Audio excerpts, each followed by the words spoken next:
Good morning, everyone. Thank you for joining us this morning. We're excited to share information about our 2024 coaching cohort. Can't believe that we're in 2024 already. And I'm excited to introduce our speakers today. My name is Jen Petit, and I'm a manager with NCHL. And with me today, I have DJ Mitch as her colleague Jessica Taylor. DJ Mitch is a thought leader in business coaching field and is a founding member of the International Coach Federation and one of the first 25 coaches in the world to earn the Master Certified Coach designation. I will let her do some more introduction of herself, but excited to have you all as thought partners as we look at a coaching program and what that looks like for our NCHL membership, and excited for the opportunity to share this with our members today. So I will hand it off to you to introduce both of yourselves. Thank you, Jen. It's nice to have you in this role in our partnership, and for all of you who are joining, know that we really long to see you and to be in partnership with you. Many of you already are in partnership with us and are sending people through the program. This will be our 4th year in contract with NCHL. We just spoke at the conference, the All Members Conference in Chicago, in a breakout session that was well attended, and so perhaps we met you there, and if not, hopefully we will soon. I am DJ Mitch, and you've heard a little bit about my introduction. I put a stake in the ground for healthcare about 11 years ago, and I'm going to introduce you to Jessica Taylor, which is one of the reasons we're continuing along this path in healthcare, because you guys have been through it, right? You're coming out of a pandemic, a new level of tension in the healthcare space, and I understand emergency rooms are full again, and that there's still a big lift. And then we've got everything that's going on in the global view of health and the needs. Doctors across border, we made a generous donation for those who we're honoring in this holiday season, our season of light. So Jessica Taylor, I would love for you to introduce yourself. Comes to us, hails from San Diego, from the sunny coast. And she came through our program and graduated 3 years ago. And I'll let her tell you a little bit about what she came to learn and then how she landed in this role as our business development specialist and coordinator. And she's one of the lights in my life. She makes this fun for me. So Jessica, a little bit more about why you're here today.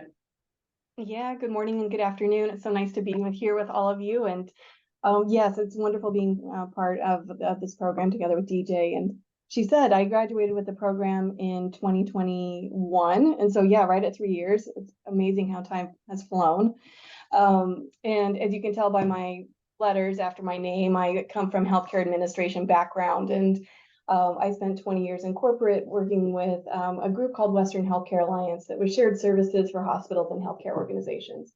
So I worked with health systems across the country. And one of those programs that I worked with, I was deeply passionate about, was our Leadership Academy program. And that's how I came to find coaching.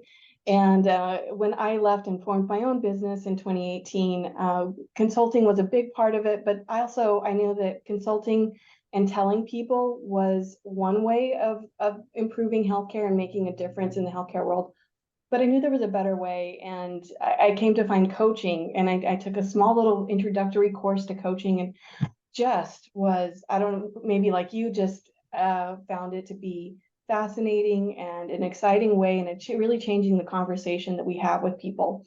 And so when everything shut down, I was caregiving for my dad, who was really sick during the pandemic and autoimmune compromised. And so came across the program with Healthcare Coaching Institute and DJ, enrolled, became fast friends with our cohort. We just really bonded. And so I think that's something that is really unique about the program, is that it is held in live in-person sessions. And so you, even though it's online, it is really a deeply personal experience that able to go learn coaching skills in the first person and together with coaching buddies. And so it was a wonderful time that we were able to spend together, and really came out really prepared and having a real foundational base of coaching skills and an understanding of how can work specifically in the healthcare industry with physicians, clinicians, leaders, high potential leaders, as well as early careerists. So everybody across the spectrum, and from healthcare management to clinical roles. And from that, now I'm helping support and grow the programs with Healthcare Coaching Institute and some of the coaching engagements. And so it has been just a wonderful journey, and I'm glad to be here with you today. So I'm going to pull up a slide deck with just a few slides that are informational to share with you. And as you have questions along the line here, you might just put them in chat. Jen's monitoring that for us. Thank you, Jen. So a little bit about your faculty. One of the reasons to come through this program is we have world-class faculty. Both Dr. Marcia Reynolds in the red here and I were original founding members of the International Coach Federation. And we've been on this journey together for 29 years. And so just, just pay attention to the fact that the faculty have been brought out of healthcare, like Dr. Dale Waxman, Dr. Mark Grinewald. My husband is a business person that came from the life sciences and environmental science background, but has really paid attention to healthcare along the way, including being a patient for heart surgery last year. And so we've been in and out of the system in a number of different ways, and we're paying attention to some of the trends that we see. And then you've got Janet Crawford, who was the foremost female for Humana Systems in behavioral health. So the business case for coaching, I don't have to tell you all. If you're here and you're interested, you're part of the conversation already. But I've been reading articles that are showing up, every day about 1 in 3 people leaving their jobs in healthcare. And that can be anybody, I guess, in any role in healthcare and life sciences. But it's still, that's its own pandemic. The retention piece has become enormous in the equation. And one of the things we're seeing in the systems where we do a lot of work already is that there are physician leaders leaving, and the cost of turnover for recruiting and for just managing through contracts and all that is in excess of $1 million per. So when you start making a case for coaching that has to do with money, taking a look at, do we send people through a program that will cost us, $12,500, knowing that they're going to have some impact in our cultural conversation, particularly if they are surgeons, if they're people who have been in the faculty leadership roles, who are looking to retool, looking at transitioning their lives into a place where maybe they do less clinical work and more contribution back to the health and well-being of their colleagues. And that's been one of the biggest numbers of people that we've seen come through any of our programs related to coaching. Engagement and satisfaction, obviously, that's a big thing, right? And so I'd love to know more about the trends that you're seeing for this. We're seeing even qualifications of states, there are 4 or 5 states right now where healthcare leaders and physicians are leaving en masse. And it's like, what are the trends in your states that are really beginning to have you scratch your heads about how do we stand out? How do we become the gym? And maybe many of you have many successes, right? And as you acquire more small systems, we've also seen the engagement as the culture begins to shift and change because of the mergers. Career advancement, there's in the time that we're working in some systems, we might be with a system for 2 years, and the people that we partner with may change 2 or 3 times in that 2-year period. So even in the talent leadership space or in the executive space, there are a lot of people looking at what's next. And I think if there is one key question many of you are asking, maybe all of us are asking, is the what's next? What's next for us, and what's next for our contribution in a space that we're called to, right? Medicine is too hard for people to not really stay in it, right? And to leave and go do something else, because we have this tension around, this is meaningful work. This is part of my purpose on the planet. So that's one of the pieces. And then there's the generational conversations, that we've seen, which sometimes means career extension for those who are in the boomer space who are leaving and then coming back to the millennials. And one of the things we still hear are a lot of complaints about why don't they get it, right?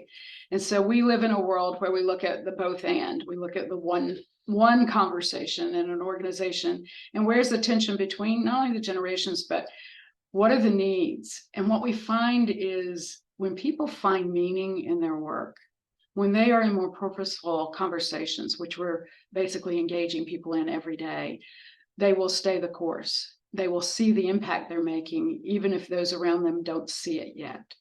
And so that's one of the things that we know is a real part of this business case. The relevant trends in healthcare coaching: senior leaders are becoming more proactive and selective about who to coach within the organizations. And some of the leaders have performance conversations, which they don't know how to have. And so one of the things we give them in both our Leaders Coach program, the NCHL longer version program, is how do you come to a conversation that is tough for you to have? We take people into uncomfortable spaces from the get-go in our program. And so we want to make sure that they are prepared to do that with other people and to see that people prefer to be in something that's honest and direct. There's more training for leaders to coach, and more leadership development so they interface effectively with administrators and colleagues. So one of the things we look at is distinguishing what administrators are responsible for and where their focus is, and where the physician leaders are and what their focus is, and where the tension builds, right? And then the talent leaders and what you're holding the space for, the light for.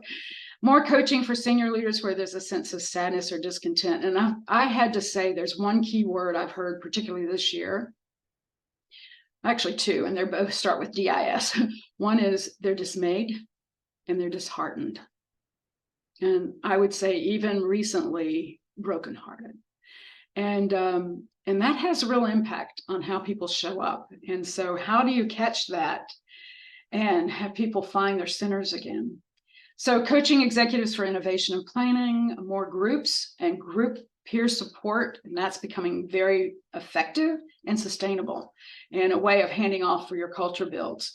Reducing barriers to access for wellness coaching and shift the culture to self-care is a personal obligation. So that's the fourth aim, right? Is that people learn to take care of themselves and to seek help.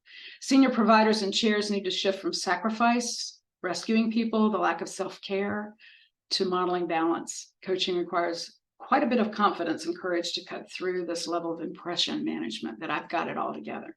Realize when there's a need to bring professional coaches from outside the organization, and when talent leaders can coach those effectively, that they also hire and fire right. There's always an underlying agenda there. And so how do you step out of that? And then the teaming piece. And one of our specialties is team coaching. So many of the people who come through our programs will end up moving into team coaching and the certifications around that. So the pandemic before COVID stress, and I just want to say this, we've talked a little bit about the fact that the pandemic has been elongated. It's now an endemic, and it's something that you all live with. So I'm not going to cover this to a great degree, but to look at what's coming behind this, right? And what's coming behind this is its own pandemic of the lack of healthcare professionals to serve those who are most needed.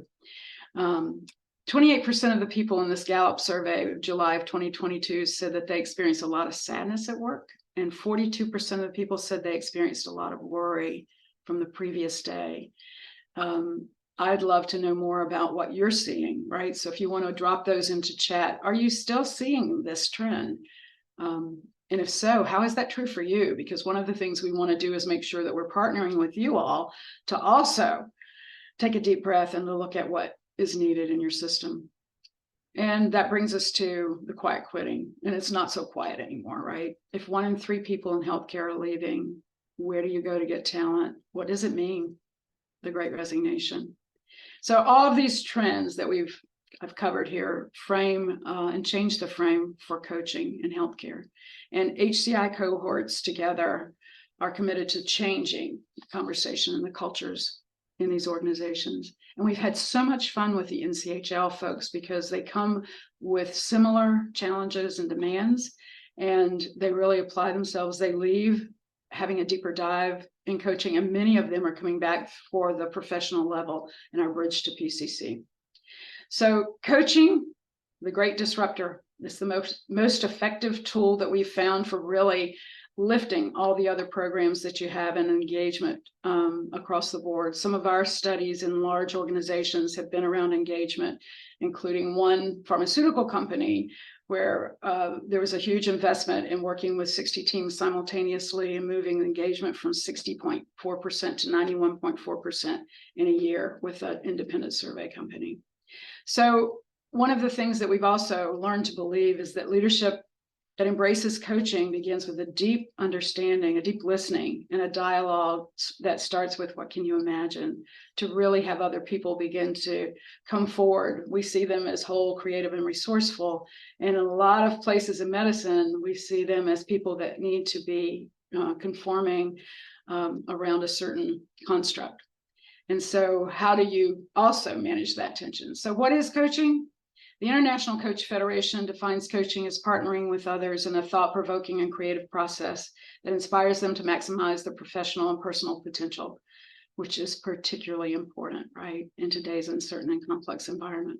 And in this space, the coach honors the client as expert in his or her life and work, and believes that every person is creative, resourceful, and whole. So where we are teaching coaching skills in our organizations, and we do this as leaders coach, and then at the NCHL level, and the signature program we developed for you all in 67 hours. When we look at that program, it is, one of the level setting is, how do you see others? And they start catching themselves, seeing them as somebody who has a need that they can help solve, or who is coming to them for an answer, and mentoring. And changing that role is something that is really specifically needed.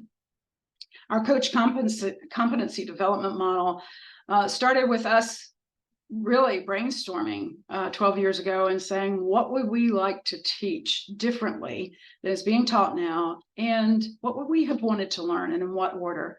So we basically look at humanity as the base of this pyramid, who I am and who we are together, and we track trust, safety, presence, ethics, wholeness, and partnership in that space. And those are the competencies that are foundational. Exploration, what is true? What is true in the space that we're engaging in? And we look at the competencies of listening actively, inquiring reflectively, expanding awareness, catching emotions, accessing wisdom, recognizing patterns, sharing observations, and to really be able to share behavioral dynamics that most people are not well informed to speak about. And then innovation. Now what's possible? What do you want to do? How would you go for that next level? How would you raise your hand for that role that you've been really desiring but holding back, right? So we look at facilitating growth, designing actions, creating a coaching culture. There's case study work that happens in the third intensive, and there are 3 intensives for you all that all balance around these specific pieces of this competency model. And we leave people in celebration and ignition. They are ready to go out and to really competently coach. So we have a signature program for you all. It is a coach certification. It prepares everyone who goes through it for the level 1 credential from the ICF. So you'll get a certificate when you go through the program's educational hours. When you have completed your reviews with us and all the mentoring that is included in the program, and there are 3 recorded sessions that we do one-on-one mentoring for, which are like your exams. When you have graduated at the ACC level 1, and ACC stands for Associated Coach Certified, or coach certification. When you graduate at that level, you can apply for an ICF credential. And you take a coach knowledge assessment or coaching exam that is proctored now. And we prepare you for that in your last mentor lab, so that you are really ready to go and get that first credential after you log 100 hours and a minimum of 8 clients. So everything you need. Classes, convene the cohort. We do 90 minutes so that people are engaged. They get to know each other. You'll have a background bio on everybody that goes through the course. So you come in ready to actually get started with your first intensive. And then the foundational intensive 1, what is coaching? Contracting for coaching. How do you assess coachability? Looking at cultivating yourself as a coach and as a leader who coaches, who I am and who we are together. Humanity and Healthcare Intensive 2, exploration, getting to the source. We invite Dr. Mark Grindelwald or Dr. Del Waxman in to look at what's going on in healthcare and to actually set up that conversation so there's some distinguishing around how it's different, how it is unique.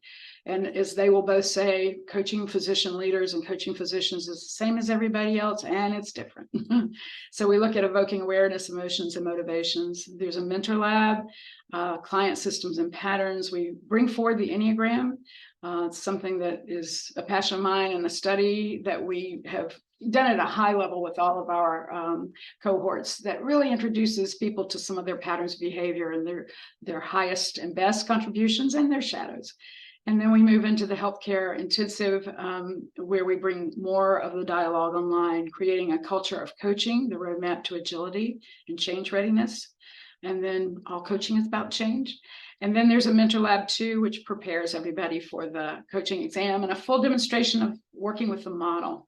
So all of this includes 10 mentoring experiences with the 3 that I mentioned that are individual recording reviews, which are intensive, and everybody gains the most from those, I think. An assigned peer, assigned buddy and peer coaching. And these hours outside the class can count for some of the needed 100 hours, as long as it's all outside the class. So you work with a buddy, typically who's from a different system. And then all courses qualify for HRCI credits upon request. And the courses are also can qualify for continuing medical education units. And so just know that that's one of the offers as well. So the dates for enrollment coming up, it's open now, according to Jen and Megan Hussein. And we have a special offer for you all. So the Lens Premium members, $72.50 includes the whole package that I just breezed through. For other NCHL members, it's $8,000, and for non-Lens members, $9,500. And the class size, they're 12 minimum. I think we've had that interest already, but they will go up to 20 participants, and that's done on a first come and first serve basis. So do we have any questions so far?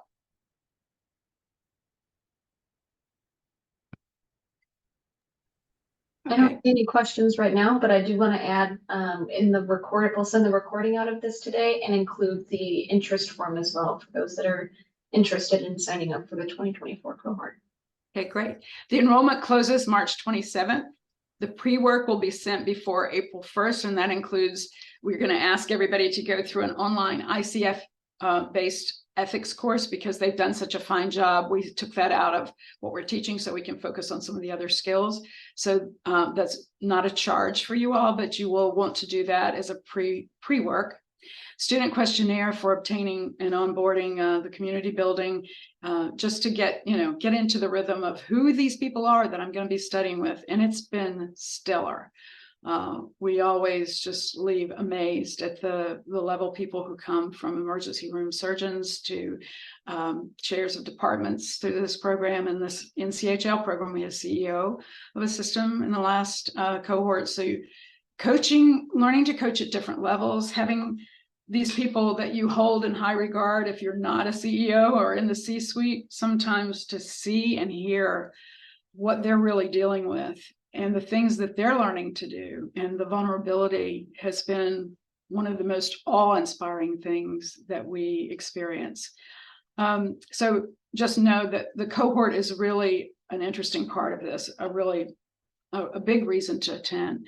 The student questionnaire for onboarding also identifies the stories people carry, because we carry boxes of stories around in all of the experiences we have. And so looking at what they're saying about themselves, what they aspire to do, what they want to get out of the program, it's pretty comprehensive. It's like 20 questions. And when they finish, it's a good three pages for us to read through for everybody. But that informs how we get started.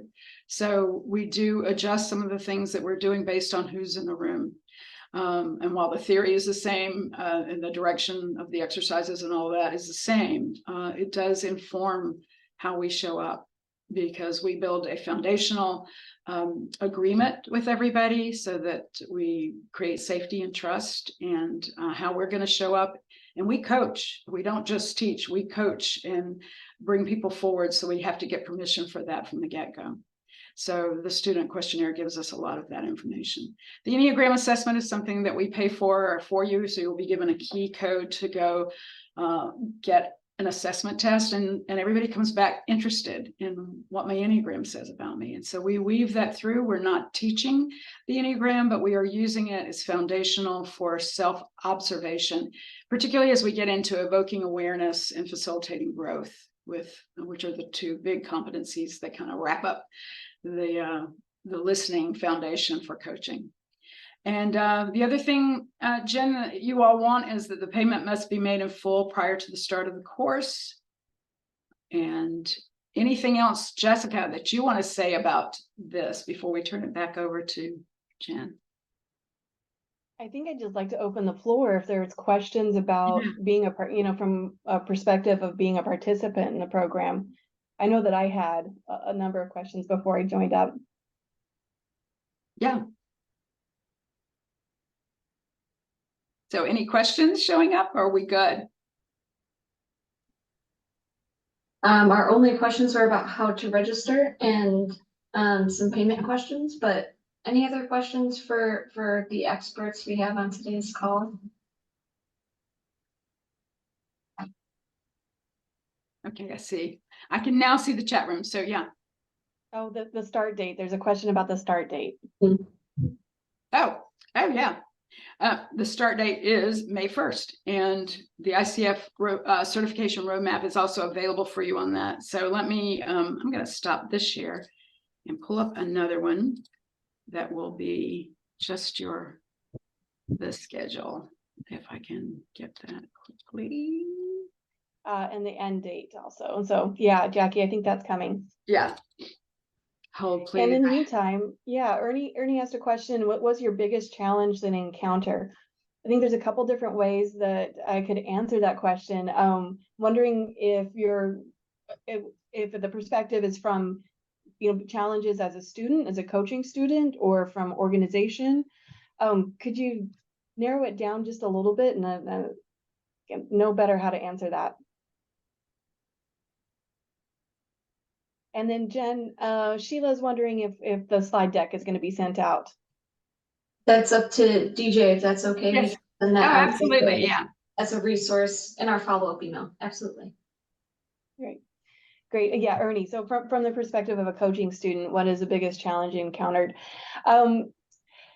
It definitely, as DJ said, it invites personal introspective, and so that reflection. I think that it is both a challenge and an opportunity at the same time. So it's from a healthcare leadership perspective, it invites us to reflect on how it is that we're showing up as a leader. I think another opportunity and challenge is using those coaching skills. As everybody can tell you, as soon as you start, DJ and Marcia get you coaching right away. And so it feels very much like the first time you ever gave a presentation in front of a room. And so there's definitely those nerves.